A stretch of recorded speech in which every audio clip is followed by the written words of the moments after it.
நம்முடைய தமிழ்நாடு முதலமைச்சர் அவர்கள் நம்முடைய பேராயரின் மறைவுக்கு தங்களுடைய இரங்கலை தெரிவித்திருக்கிறார்கள்.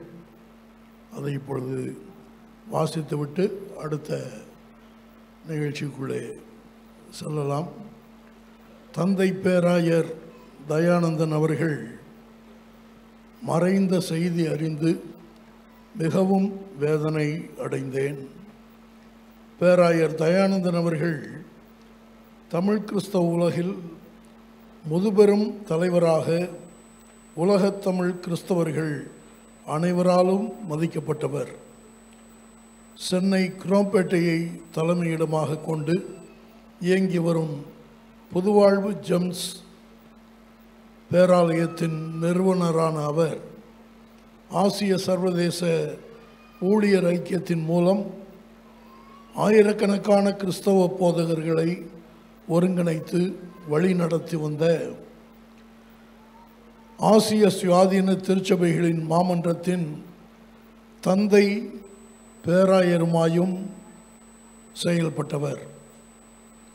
ஏழையின் சிரிப்பில் இறைவனை காண்போம் என்ற பேரறிஞர் அண்ணா அவர்களின் நன்மொழிக்கேற்ப ஏழை கிறிஸ்தவ போதகர்கள் மேல்தட்டில் கனவிலும் கால்பதிக்க வழியற்ற வறியவர்கள் பல்லாயிரக்கணக்கானோரின் நல்வாழ்வுக்காக திட்டமிட்டு செயலாற்றிய சாதனையாளர்.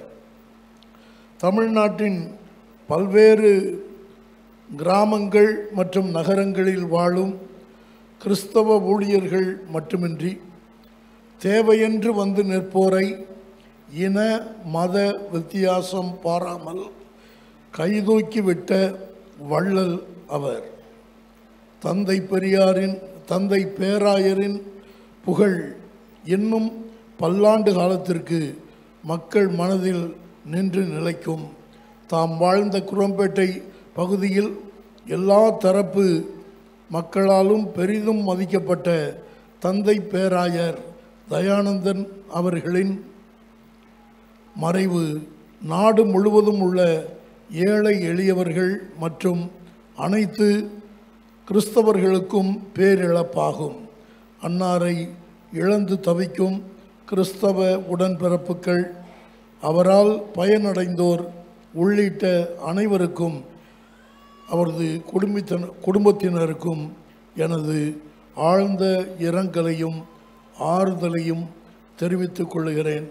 இப்படிக்கு மு.க. ஸ்டாலின், தமிழ்நாடு முதலமைச்சர். தமிழ்நாட்டின் முதலமைச்சர் அவர்களுக்கு நம்முடைய நன்றிகளை நாம் உரித்தாக்குகிறோம்.